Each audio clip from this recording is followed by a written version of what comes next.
ఏదైతే నిన్న జగన్మోహన్ రెడ్డి గారు మాట్లాడుతూ చంద్రబాబు నాయుడు గారు నేను తెచ్చినవన్నీ ఆయన తెచ్చానని చెప్పి క్రెడిట్ చోరీ చేస్తున్నారంటూ ఆయన చేసిన వ్యాఖ్యలను అసలు ఎలా చూడాలంటారు? అదేమంటే భోగాపురం ఎయిర్పోర్టు మాదే అంటున్నారు, గూగుల్ కంపెనీ తెచ్చింది మేమే అంటున్నారు, కాగ్నిజెంట్ తెచ్చింది మేమే అంటున్నారు, ఎసెంజర్ తెచ్చింది మేమే అంటున్నారు, ఇవన్నీ యాక్సెంజర్ తెచ్చింది మేమే అంటున్నారు, ఇవన్నీ మేమే తెచ్చాం, వాటికి పేరు వేసుకుంటుంది చంద్రబాబు నాయుడు గారు అంటూ ఆయన చేసిన వ్యాఖ్యలను ఎలా చూడాలంటారు? అంటే క్రెడిట్ చోరీ చేస్తుంది. ఫస్ట్ రాష్ట్రంలో క్రెడిట్ చోరీ చేయడం వల్ల, గత ప్రభుత్వంలో క్రెడిట్ చోరీ చేయడం వల్ల చాలామంది పేద ప్రజలు కానీ, సామాన్యులు కానీ, మిడిల్ క్లాస్ కుటుంబాలు కానీ చాలా అన్యాయం అయిపోయినాయి. మీ నాయకులు మీరు క్రెడిట్ చోరీ చేస్తున్నారు అంటే మేము తెచ్చిన కంపెనీలు మీరు ఇది చేసుకుంటున్నారు అంటున్నారు కదా. ఇతను తెచ్చిన కంపెనీలు ఏవనేది ఒకసారి లిస్ట్ చేద్దామనండి. ఏమన్నా చదివారా? ఒకటన్నా ఏం తెచ్చింది? ఒక బ్రాండ్ అనేది ఉందా? ఒకటన్నా ఉందా? లేదు. కేవలం ఏంటంటే మాటలు మాత్రమే చెప్తున్నారు.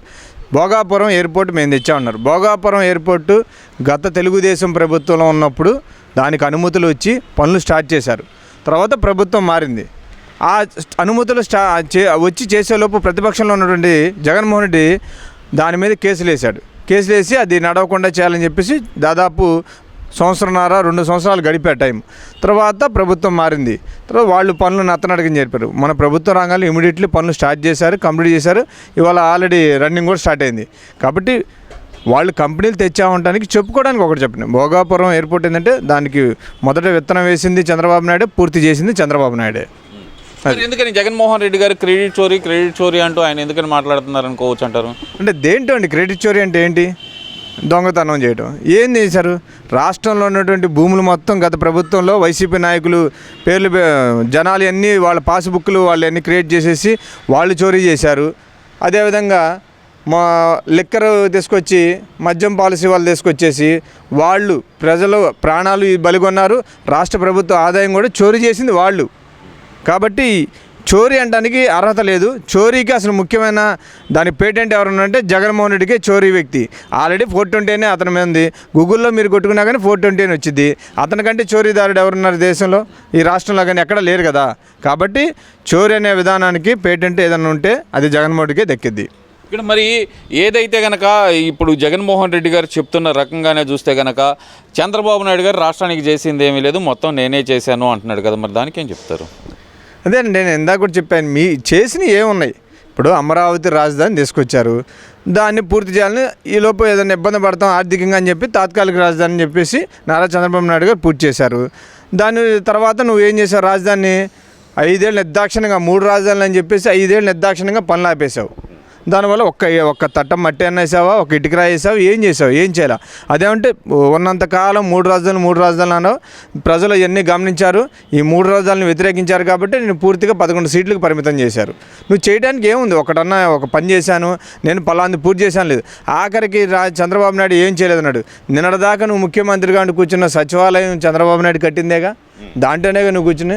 అంటే ఎక్కడ కూర్చున్నావు? ఏం చేయకపోతే దాంట్లో కూర్చోవు కదా. అది కాబట్టి ఈ రాష్ట్రంలో ఇప్పుడు ఒకసారి చూడండి, మీరు అర్ధరాత్రి వెళ్ళినా సరే ఇవాళ అమరావతిలో 24/7 వర్కులు జరుగుతున్నాయి. అన్నీ రెడీ అయిపోయినాయి. ఆల్రెడీ ఎమ్మెల్యే క్యాంపస్లు కానీ, మంత్రులు కానీ, జడ్జీలు, హైకోర్టు జడ్జీలు ఆల్రెడీ అయిపోయినాయి. ఇట్లా ప్రతి ఒక్కటి కంప్లీట్ అయిపోతుంది. కాబట్టి రానున్న రోజుల్లో పూర్తిగా ఈ 2-3 ఏళ్ళు అయిపోతుంది. కాబట్టి మళ్ళీ ప్రజలు నారా చంద్రబాబు నాయుడు ఎన్నుకోవడానికి సిద్ధంగా ఉన్నారు. ఇలాంటి వ్యక్తిని ఒకసారి మోసపోయాం, జీవితంలో ఒకసారి మోసపోతారు. ఆ ఒక్కసారి మోసపోయిందని చాలా ఇబ్బంది పడ్డారు. కాబట్టి ప్రజలందరూ తెలుసుకున్నారు. మన రాష్ట్రాన్ని అభివృద్ధి చేసేది, సంక్షేమం చేసేది నారా చంద్రబాబు నాయుడు గారు.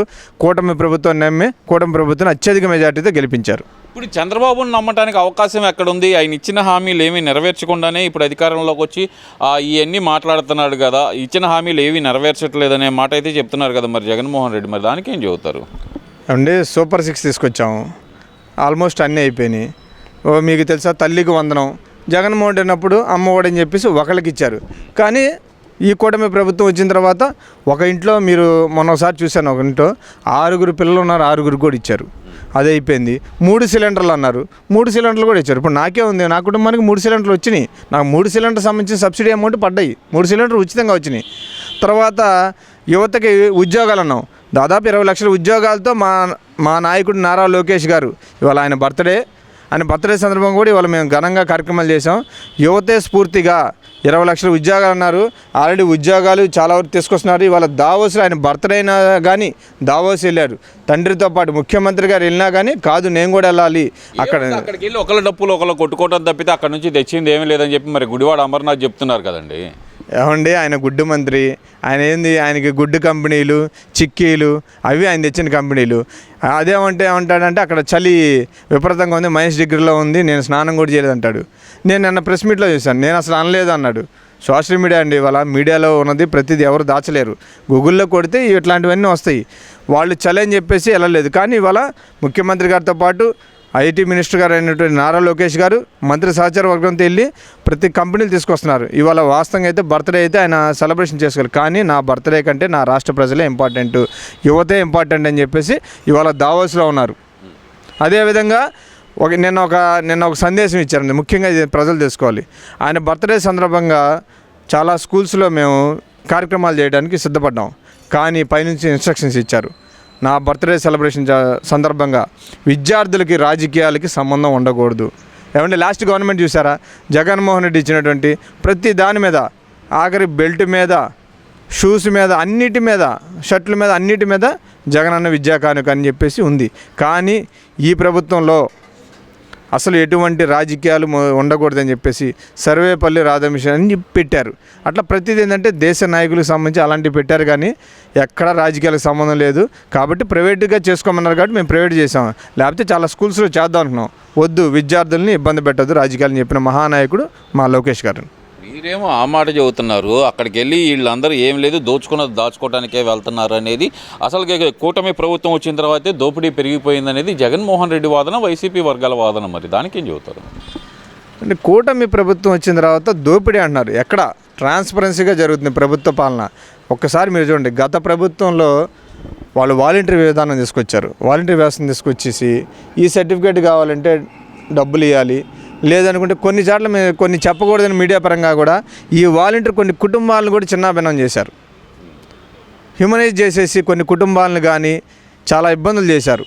కానీ ఈ ప్రభుత్వం అలా కాదు, ఉన్న అధికారులతోనే మేము పనిచేయించుకుంటాం, ప్రజాధనాన్ని దుర్వినియోగం చేయమని చెప్పేసి వాలంటరీ వ్యవస్థను తీసేసి ఉన్న అధికారులని అందరినీ సర్దుబాటు చేసేసి కరెక్ట్గా పాలన జరుగుతుంది.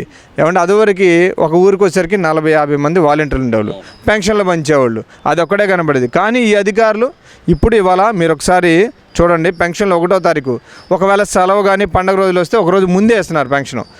మధ్యాహ్నం కల్లా దాదాపు రాష్ట్ర వ్యాప్తంగా 95-99% పూర్తయిపోతుంది.